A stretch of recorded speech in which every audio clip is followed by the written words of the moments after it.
All right, guys, today we're doing a pot recipe that is destined for the Cape. Whether you don't live in the Cape, whether you live in the Highveld or in KwaZulu-Natal, most importantly, it's going to look gorgeous. It's summer, it's light colors, it's sun hardy, tough, plus the frost, and I actually can't wait to put it together. So I've got a very elegant pot, very, very elegant, terracotta, of course, because that's the sound, that it's pure terracotta. Gorgeous, gorgeous. So it's a rectangle. Most people wouldn't choose a rectangle pot to plant up for a feature pot, but this would look lovely against a wall. It would look lovely just in the middle of a gravelled area. And a lot of people are kind of like with them, but I think they have a place. They really do. So we've got one hole over here for drainage. Now the plants that I'm selecting, because they are tough, hardy, sun-loving, all need good drainage.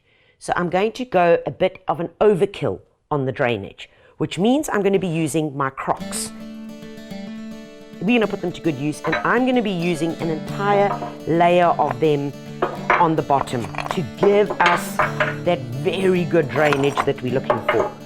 Over the drainage hole, I'm just putting one where there's a bit of a curve, bang over it like that. All right, folks, when it comes down to the potting mixture, it's going to be the easiest pot recipe that you've ever done because all you use is plain potting soil. You add nothing to it.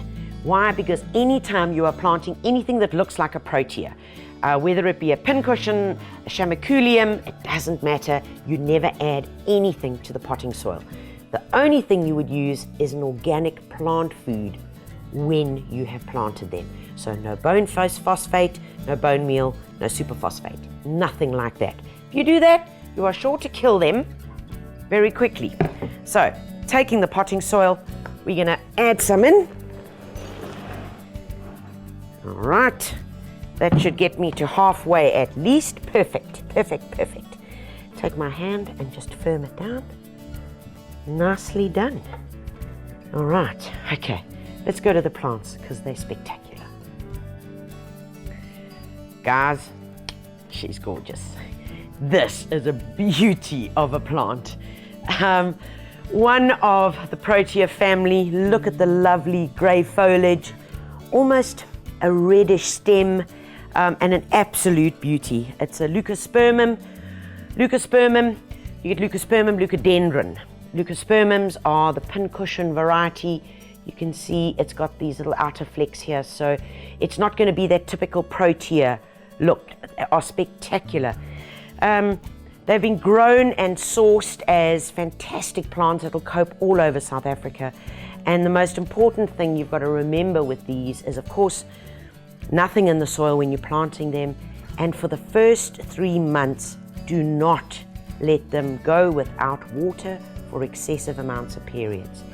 That is when you end up losing them. Once you get over the first 3 months, this is if your plant is planted in the garden, you're fine. You can cut back on the watering. You don't have to worry if they dry out because they would have established their roots by now. Okay, first up, we got to get this beauty in because this is like Queen Latifah, baby. She is the one. So I'm going to bring this beauty over here, and this leucospermum is going to get a squeeze and a squeeze and a squeeze, and out it comes. So nice and easy. Where am I going to put him? I'm going to pop it right over here. And I don't want it in the center. No, that's just too boring. I want it just slightly off, you know, a little bit like me. So, okay, what's next up?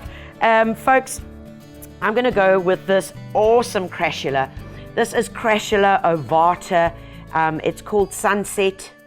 Well, you can see why it's called Sunset. In winter and in early spring, the edges have this beautiful pronounced yellow orange, which just looks like a beautiful Highveld sunset. A spectacular plant. In the garden, we'll get to about 60 centimeters, as wide, tough as nails, can't kill it, just give it sun, and it's happy. Okay, so I'm gonna get this baby out. Tease a little bit of that soil off, and ooh, cowabunga! Okay, that is spectacular. Alrighty, because this is a big boy, I'm coming to the front, And I'm gonna get a bird's eye view of exactly what I'm wanting here. I want to use this guy over here. This is another wonderful indigenous Senecio, grey spike-like leaves. And folks, if one of these leaves break off, please be encouraged to just shove it in the garden, because that's how easily it grows. It's great en masse. So use a lot of it, especially on banks. If you're working in an area which is hot and dry, you just break some of these off and put in loads of these plants. So you start off with one or two, and Bob's your uncle. You've got a whole lot that you can then continue your gardening with. And I want this beautiful baby to go in right here. And just at a slight angle, and that's going to start picking up the other greys. We've got the grey, so we want to now pick up on that yellow that was on that side. So I've got two plants that I want to work with. The one is our tried and tested Echeveria, gorgeous little pink edges. We know that when you've got one, you will have thousands. So I'm going to take him, and I want him to go right here, just on the edge. I'm going to put him at a slight angle so that I've got it already over that lip, like it's been growing here forever and ever and ever. That's the beauty of pot recipes. Next to it, sedum. All right, this is a golden sedum, the ground cover. I've got it growing on the bank, I've got it in pots, I've got it in hanging baskets, I've got it in window boxes. Then another little Echeveria here to fill in that hole. Now, it's going to get quite tricky to start filling in these gaps here. So do it very gently.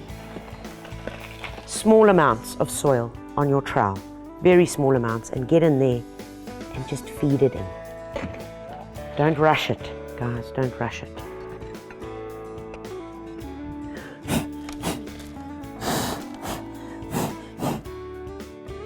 It's so pretty. All right, I'm scooting back around here, and I just have to use one of these. Now, this plant is called Geraldton Wax. See, it's got a very, very fine leaf. Look how fine its leaf is. It's called Chamaculium. Small dwarf plants. They can get big after many, many years. They're great with the pops of white, late winter, early spring. And you know, if you're looking for something potted that is just going to be there and look after itself and do its thing, then you can't go wrong with these. Oh, pops of white. And you know why? Because there is only one shade of white. And that's why when you add white to any part of your garden, it does